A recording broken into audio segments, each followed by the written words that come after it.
Age of Housos, a banteroll actual play. Chapter 3, The Orracular Tree, Part 2.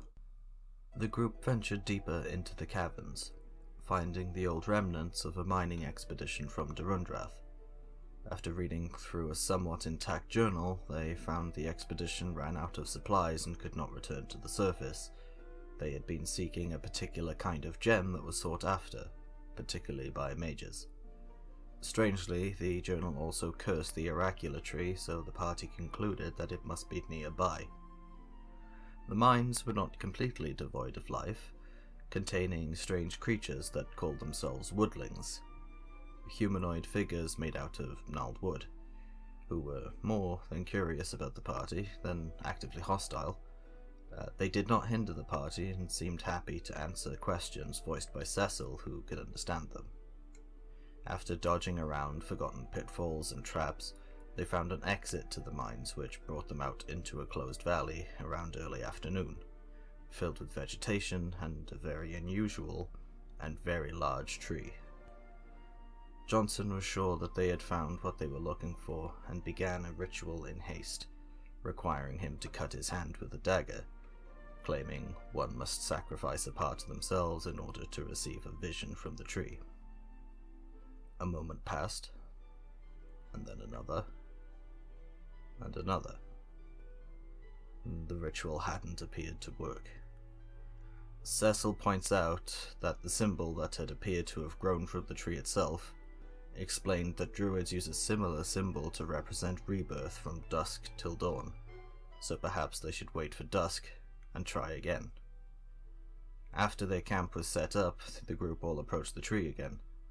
This time, bloody palm to the bark, Johnson freezes in place, though what he saw he did not reveal to the party. Edgar did the same, cutting his palm and placing it to the tree, and also froze in place, eyes going completely white.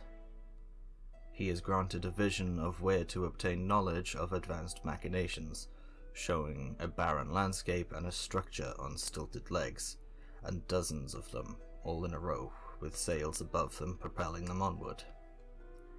Bros tried something a little different. He placed down a drawing of the tree and his boomerang, with "Always Come Home" engraved on the front of it, down onto the tree's roots. It absorbed the items, and when he places his palm to it, he freezes as well. He asks the tree where he should go to grow his talents, and the tree shows him a red marble city surrounded by walls, with a ziggurat at its center, and told the name of the city was Ka-Zirakas. Later, as the group rests around the campfire again, discussing what they had seen, Brondva tells Bros that he's never heard of the tree accepting anything but blood before it exchanged its visions. During the night, Cecil goes to the tree and performs the ritual himself, asking if Elena Menthos is safe and happy. He is granted a vision of an elven lady and a man with child. The next morning, as the party prepared to leave, Cecil requests that the location of the tree remain a secret, to which no one objected. The party found a pathway leading out of the valley, passing stone cairns and descending close to the river once again. Though as they came to the crossing, they found that the gondolier rails had been bent and broken. The strange landshark creature was being picked up by the giant who had been bathing there just the other day, who then threw it so hard that it vanished clear over the mountains. Forced now to take the long way around, they decide to try and locate a lost dwarven stronghold which had been here somewhere in the mountains, so they would have just a little more to show for their adventures. They found some flattened ground near a cliff wall, a hint that something had been there once. Johnson felt around the cliff face and then passed through a section of the wall, and the group followed shortly after. Inside they only saw a long corridor, with a large stone goat's head at the end of the passage, mouth wide open with a dark abyss inside that didn't seem to allow light to pass through.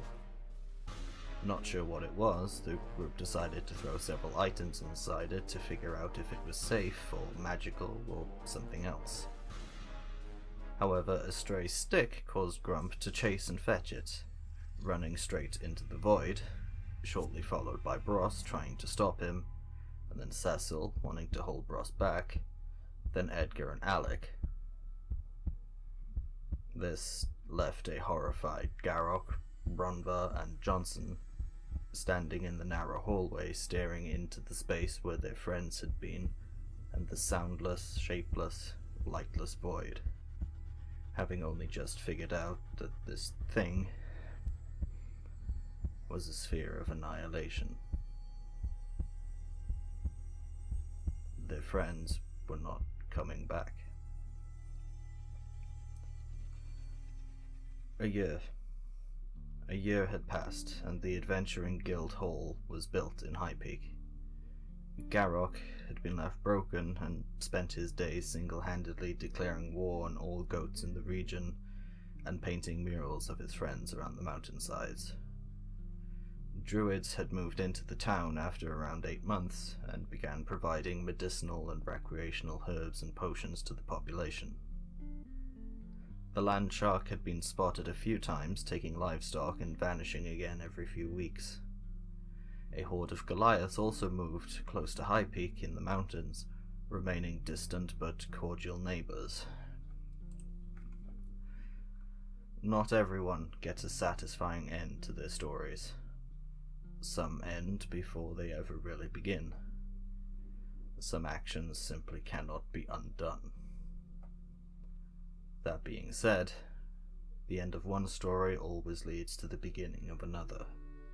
The wheel keeps turning, dusk yields to dawn, winter yields to spring. Ashes are scraped away before new coals are brought to the furnace, and new stories await for adventurers to tell.